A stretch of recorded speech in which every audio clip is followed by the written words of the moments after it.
judges ang inyong mga kasuotan. Pasis po mga ma'am. Contestant number 1 and 2, sabay na bababa. Sana si 2. Si 3, pakipipila po sa harap. 1, 2, 7,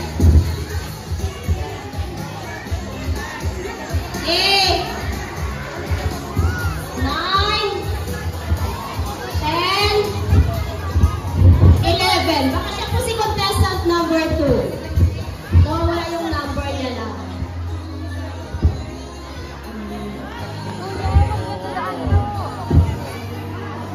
Number 2 po siguro ito. Nawawala.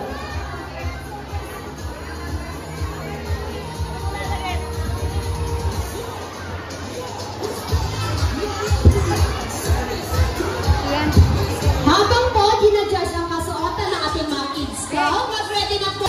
Okay, talikod na po.